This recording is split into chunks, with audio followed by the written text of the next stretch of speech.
Pada dasarnya, manusia selalu dituntut untuk menggunakan akalnya untuk memikirkan ciptaan Tuhan. Karena berpikir merupakan suatu aktivitas yang tidak bisa dihindari oleh manusia dalam kehidupannya. Dalam kehidupan, didapati banyak tantangan hidup yang harus diatasi, dihadapi, bahkan diselesaikan meliputi tantangan bersaing dalam keadaan fisik maupun mental. Manusia yang dilahirkan dalam kondisi memiliki kemampuan intelektual yang berbeda-beda dalam mengolah pikirannya, dan dari pikirannya tersebut melahirkan suatu ide dan gagasan untuk melahirkan sesuatu. Di mana hal tersebut merupakan suatu hal pemenuhan dalam kebutuhan baik rohani maupun jasmani. Hanya saja, ide dan gagasan itu tidak sama di antara manusia yang satu dengan manusia yang lain.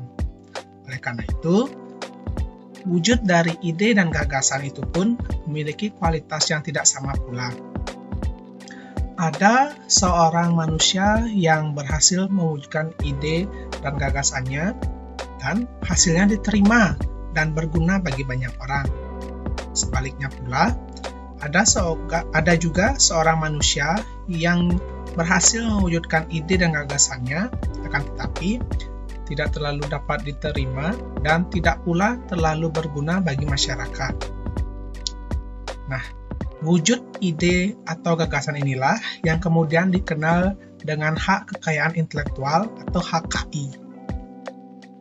Sesuai topik pembahasan kita hari ini, yaitu hak cipta, di mana hak cipta itu adalah salah satu jenis dari hak kekayaan intelektual.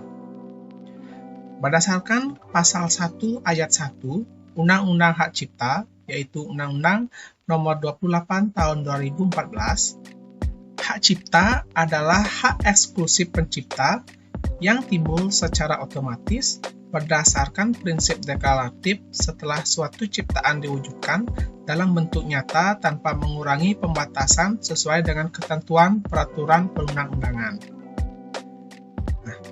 Namun, selain pencipta, ada satu lagi subjek hukum yang dapat mempunyai hak cipta, yaitu dengan sebutan adalah pemegang hak cipta, yang dimana pemegang hak cipta ini adalah individu atau suatu pihak yang diberikan hak cipta tersebut oleh si pencipta secara sah, atau pihak lain yang menerima lebih lanjut hak dari pihak yang menerima hak tersebut secara sah.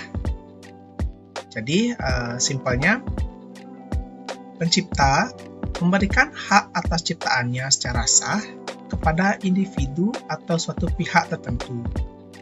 Lalu, pihak tersebut kembali memberikan hak tersebut pada individu atau pihak lain secara sah di mata hukum, yang dimana hal ini biasanya terjadi dalam hubungan dengan hak ekonomi. Maka dari itu, berarti pencipta atau pemegang hak cipta apabila telah menciptakan atau menerima hak suatu karya cipta, maka secara otomatis seutuhnya karya cipta tersebut milik dari si pencipta atau pemegang hak cipta tanpa adanya pembatasan sesuai dengan ketentuan peraturan perundang-undangan, dan secara eksklusif pencipta dari sebuah karya cipta tersebut mempunyai hak moral dan hak ekonomi atas karya cipta yang bersangkutan. Yang dimana hak moral itu adalah hak yang secara abadi melekat pada diri pencipta. Ingat, hak moral hanya dimiliki oleh pencipta. Sedangkan hak ekonomi adalah hak eksklusif pencipta atau pemegang hak cipta untuk mendapatkan manfaat ekonomi atas ciptaannya. Terkait hak moral dan hak ekonomi akan kami bahas lebih lengkap pada video lain ya. Lanjut. Sesuai pasal 96 Undang-Undang Hak Cipta, apabila dirasa oleh pencipta, pemegang hak cipta, atau ahli warisnya mengalami kerugian ekonomi, yang bersangkutan berhak mengajukan gugatan ganti rugi ke pengadilan niaga. Nah, maka dari itu, siapapun, khususnya seorang konten kreator YouTube, agar tidak melanggar suatu hak cipta.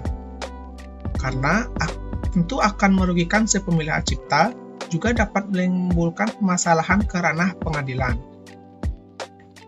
Menurut YouTube, Seorang konten kreator YouTube dapat melakukan dua hal apabila ingin menggunakan suatu karya yang memiliki hak cipta, yaitu pertama, dengan penggunaan yang wajar menurut peraturan YouTube, dan dua, tentu saja dengan meminta izin dari pemegang hak cipta suatu karya yang hendak kalian ingin gunakan. Terkait dua hal tersebut akan kami jelaskan pada video yang terpisah. Hai, jika kalian menyukai konten kami, silahkan tinggalkan like, komen, dan jangan lupa klik subscribe untuk mendukung channel ini agar dapat terus menyajikan informasi seputar hukum untuk kita semua.